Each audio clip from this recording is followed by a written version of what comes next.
नमस्कार. मराठी माझा न्यूज चॅनलमध्ये आपलं सर्वांचे स्वागत आहे. मी दयाल सिंग चव्हाण. आज वारी हनुमान धरणाजवळ आपण आलेले आहात. आपल्यासोबत ज्येष्ठ पत्रकार रामेश्वरजी गायकी आहेत. त्यांना आपण विचारूयात नेमकं काय किती टक्के पाऊस आहे, काय त्यांना सविस्तर विचारूया. आज आपण आलो आहात वान हनुमान सागर धरणात. बरोबर आहे. हनुमान सागर जे धरण आहे ते अमरावती, अकोला आणि बुलढाणा या 3 जिल्ह्याच्या सीमेवरती हे हनुमान सागर म्हणजे वान धरण या ठिकाणी बऱ्याच वर्षापासून तयार झालेलं आहे. गेल्या अनेक वर्षापासून म्हणजे मागच्या वर्षीपासून हे धरण जवळपास 80 ते 90% भरत असे. परंतु यावर्षी निसर्गाची अवकृपा म्हणा किंवा काय म्हणा, त्याच्यामुळे यावर्षी पाऊस कमी झाला. वास्तविक पाहता सातपुड्याच्या पर्वताच्या रांगेत आपण उभे आहोत. सातपुड्यात सर्वात जास्त पाऊस व्हायला पाहिजे, परंतु यावर्षी सातपुड्याच्या पर्वत रांगामध्ये सुद्धा पाऊस हा कमी झालेला आहे. हा पाऊस कमी झाल्यामुळे पाहिजे तसं धरण यावेळेस भरलेलं नाही.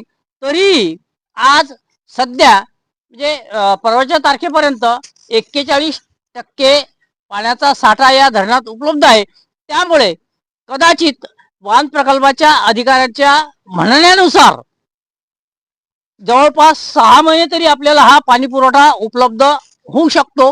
कोणतीही टंचाई पाण्याची भासणार नाही, असं सुद्धा याची माहिती आपल्याला मिळालेली आहे. मागील 4-5 दिवसा अगोदर येथील काम सुरू असल्यामुळे संग्रामपूर तालुक्यासह जळगाव जामोद तालुक्यात पाणी टंचाई जाणवली होती. बरोबर. पुढे अधिक आज रोजी तुमच्या म्हणण्यानुसार, अधिकाऱ्यांच्या म्हणण्यानुसार 41% पाऊस जलसाठा या जल धरणात आहे. बरोबर. पुढील पाऊस कसं राहणार? पाणी समजा पुढे पडणार नाही किंवा कमी जास्त प्रमाणात असल्यामुळे पाणी टंचाईबद्दल काय सांगाल? तसं आहे की वास्तविक पाहता जुलै महिन्यापर्यंत 31 जुलैपर्यंत पाऊस व्हायला पाहिजे होता. तरी बी पुन्हा म्हणजे आपल्या मराठी महिन्यानुसार म्हणजे ऑगस्टमध्ये श्रावण महिन्यामध्ये पावसाचा हा जोर नेहमीसाठी जास्त असतो. त्यामुळे कदाचित निसर्गाची जर कृपा झाली तर हनुमंताची कृपा हनुमान सागर जवळपास 100% भरल्याशिवाय राहणार नाही, असं मला तरी वाटते. खरंच आपल्यासोबत ज्येष्ठ पत्रकार रामेश्वरजी गायकी यांच्या म्हणण्यानुसार हनुमान सागर येथे धरणासाठा निसर्गाची कृपा असल्यामुळे जलसाठा कमी होणार नाही, पाणी टंचाई भासणार नाही. आज रोजी हनुमान सागर धरणात 41% जलसाठा उपलब्ध आहे. त्यामुळे पुढे तरी निसर्गाच्या कृपेने भविष्यात पाणी टंचाई भासणार नाही असे म्हणण्यात येत आहे. कॅमेरामॅन गोकुल गावंडेसह दयाल सिंग चव्हाण, वारी हनुमान सागर धरण, बुलढाणा.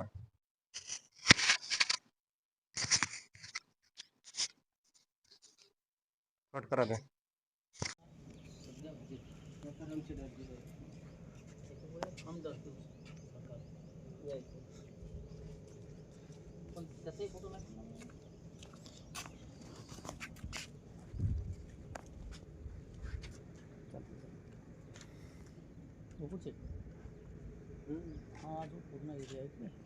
हा संपूर्ण जो आहे हा तिथपर्यंत भरलेला असते, त्या काठापर्यंत.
महाराज भेटले महाराज नाही महाराज 7 म्हणजे 7 पुण्याच्या पर्वत रांगा. पर्वत रांगा.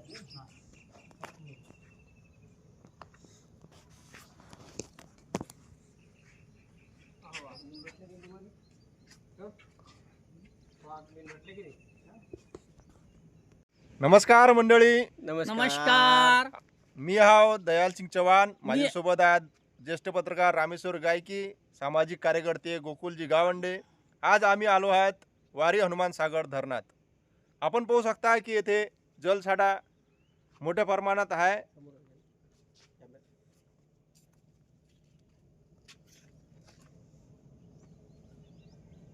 आज रोजी 2 दिवसा अगोदर अधिकाऱ्याच्या म्हणण्यानुसार येथील 41